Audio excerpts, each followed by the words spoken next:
వరంగల్ పట్టణంలోని red cross society Intas foundation సహకారంతో haemophilia వ్యాధిపై ఫ్యాక్టరీ డిస్ట్రిబ్యూషన్ కార్యక్రమాన్ని నిర్వహించారు. ఈ కార్యక్రమంలో India red cross society Warangal chairman doctor Ramachandra Reddy, దంత వైద్యుడు డాక్టర్ సంఘర్ష్ ముఖ్య అతిథులుగా పాల్గొన్నారు. అనంతరం డాక్టర్ రామచంద్రారెడ్డి హీమోఫిలియాపై అవగాహన కల్పించారు.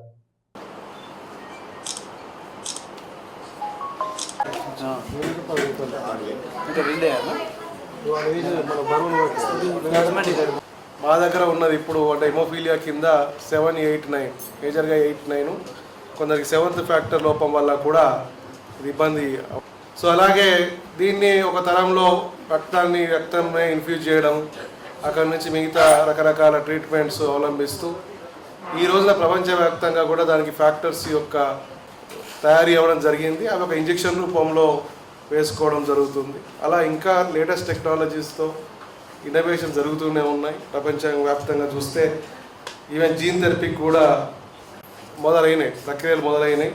కాకపోతే అది చాలా ఇప్పటికే సామాన్య జనజీవనంలోకి రావాలంటే కష్టమైన పని కాబట్టి ఇంకా దాన్ని మార్కెట్లోకి పెద్దగా రాలేదు. అలాగే మనము ఒకప్పుడు చూసినప్పుడు వ్యాధిని ఇప్పుడు వచ్చిన వాళ్ళకి కంట్రోల్ చేయడం ఒక ప్రక్రియ, అసలే రాకుండా చూడడం రెండో ప్రక్రియ. సో ఆ రెండో ప్రక్రియకు సంబంధించి ఏం చేస్తున్నామంటే, ఒకవేళ అది రావడానికి కారణమైనది ఫీమేల్లో ఉన్న క్యారియర్ కాబట్టి నాకంటే విపులంగా సార్ ఎక్కువ ఎక్స్ప్లెయిన్ చేస్తారు మెడికల్ భాషలో. కానీ సో జనరల్గా రాకుండా ఉండద్దని తను క్యారియరా కాదా అని అమ్మాయిని టెస్ట్ చేసే ప్రక్రియ కూడా వచ్చింది. అలాగే ఒకవేళ ఎవరైనా చేయాలనే ఉద్దేశంతో ఈ సంస్థ స్థాపించడం జరిగింది. కింది వరకు మన వరంగల్ జిల్లాకు కూడా వచ్చి మరి వరంగల్ జిల్లా ఈ యొక్క దేశ సొసైటీలో మరియు వరల్డ్ ఫెడరేషన్తో కూడా అసోసియేట్ కావడం అనేది నిజంగా హిమోఫీలియా బాధితుల పడినటువంటి చిన్నారులకు, పిల్లలకు, రోగులందరికీ కూడా ఇది ఒక మంచి విషయం. ఎందుకంటే మీ అందరికీ తెలుసు హిమోఫీలియా ఇంతకుముందు సుమన్ గారు చెప్పినట్టు ముఖ్యంగా చాలా ఫ్యాక్టర్స్ ఉంటాయి రక్తం గడ్డగట్టడానికి. దాంట్లో ఫ్యాక్టర్ 8 కామన్గా లోపం ఉండేది ఉంటే ఈ యొక్క బ్లడ్ మన రక్తం గడ్డగట్టదు.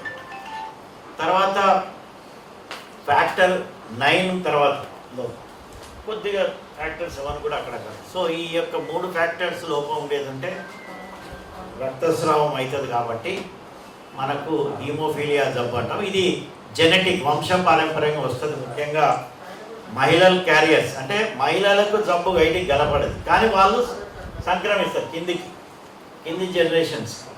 సో మనము 2 విషయాలు, ఒకటి ఫ్యాక్టర్ అస్సే చేయించడం వల్ల మనకి జబ్బు తెలుస్తుంది. అంటే ఏ ఫ్యాక్టరు లోపం ఉన్నది అని బ్లడ్ టెస్ట్ చేసుకొని మనం యూజువల్గా మేము రొటీన్గా సర్జరీలో బ్లీడింగ్ టైం, క్లాటింగ్ టైం చేస్తాం. దాంతో కొంచెం డౌట్ రాగానే ఫ్యాక్టర్ బ్లడ్ ప్రొఫైల్, మొత్తం బ్లీడింగ్ ప్రొఫైల్, దాంట్లో కొద్దిగా అనుమానము ఫ్యాక్టర్ ఏది ఉన్నదని దాని అస్సే ఎంత లోపం ఉన్నదనేది చాలా అడ్వాన్స్డ్ ల్యాబొరేటరీస్లో ఇంకా చాలా వర్క్ చేస్తుంది.